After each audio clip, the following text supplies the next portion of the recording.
what's going on, my favorite friends? I gotta tell you, this is like one of the coolest cards I've gotten in a while. And did Han Solo shoot first? I would say he did.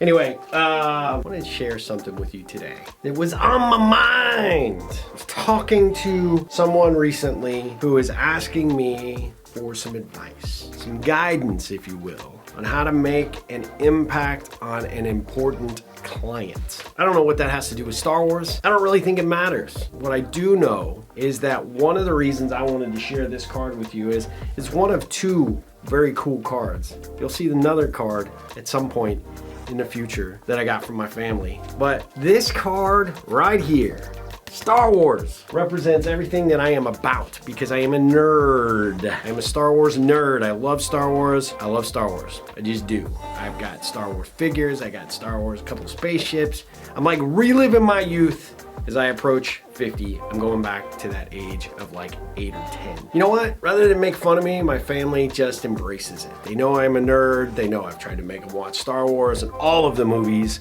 a bajillion times, even the first 3, which was really the 6, 7, and 8, but it was 1, 2, and 3. I know it gets really confusing, right? For those people that did not follow the series. I digress. The point that I'm going to make relative to Star Wars, and that card specifically, is it is something that people knew would bring a smile to my face. Not people, my family. My family knew it would bring a smile to my face, and it did in a huge way. Made my birthday super memorable. Super memorable. And it made me feel good that they pay attention to what I like and what I enjoy. So this card now resides in my studio, and I've had 2 people come in as of late that have commented on the very unique surrounding environment that I have because they want one. I don't blame you. I wanted one for years, and now I have it because I couldn't do any of this at home. My wife wouldn't let me. She says my design aesthetic is questionable at best. Really? Anyway, why I say and share this thing about the card is it's a connection point that my family has to me. It's something that they know that they can bring to the surface, and it will almost invariably elicit a positive response of some kind. If you followed me for a while, if you listen to my podcast, you are listening to my podcast, right? The Ripple Effect with Steve Harper. Look for it.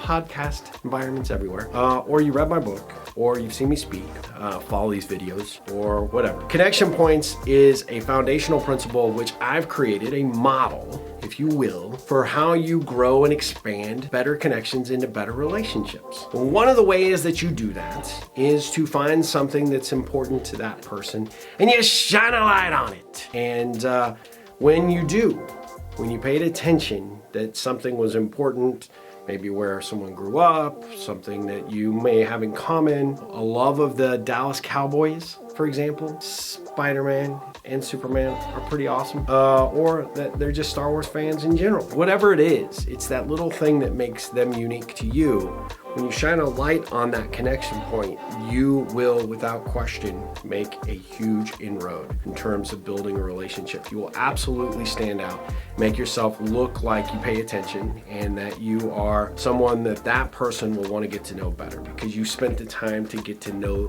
them better. That's what a connection point is. A little bite-sized morsel of information that you file away that you can leverage for future engagement. So where this is all going, had someone contact me recently, was really struggling with how to figure out how to go about with this new client that they are working on. They really want to build a better relationship with them, and they didn't have a clue. And so they were calling me to get some advice and guidance. And I thought that advice and guidance might serve you, my friends. So I thought I would share it here just for a very brief moment. I asked them, number one, what did they already know about that person? Not just their job and the description of what they do for work or what industry they're in, but how did they, or what do they know about them as individuals? What can they find out on the web? What can they find out by their previous engagements? What did they pick up along the way? And what I found is, in the case of this person, they had not done a very good job doing any of that research, nor had they gone in to their business interactions with any kind of plan. And so I suggested that they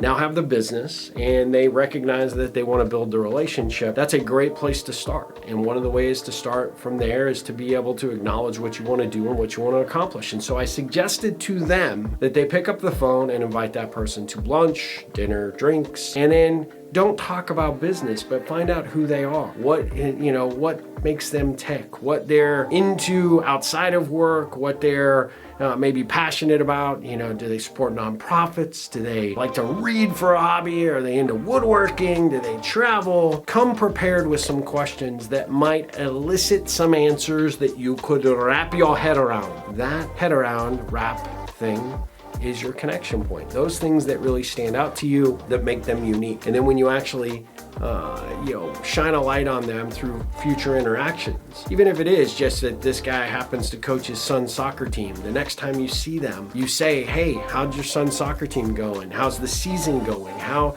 is the team looking? That instantly takes them back to the fact that you actually paid enough attention to help them understand and appreciate that you are doing something other than just trying to get more business from them or some sort of sneaky strategy to try and get them to like you. In fact, it's way different than that. You will actually capture hearts and minds when you can find a connection point with another human being and you can shine a light on it and you can use that as your baseline to build a relationship. And what you'll find is that when you actually take the time to invest in that person, they may in turn want to invest in you, my friends. When it comes to business, best advice I can give you is that when you have a client or prospect or some sort of important business relationship with you, the earlier that you can start to develop a connection point strategy with them, the better off you will be, because it allows them to see you beyond whatever it is you are pushing, pitching, or trying to get them to buy. You gotta invest the time to get to know the important things about the relationships that you want to have. And if you do, and you will find that you will absolutely gain so much momentum in these relationships. It will be absolutely crazy. Now, did not work for Han and Guido. No connection points there, so sorry. Find your connection points, my friends.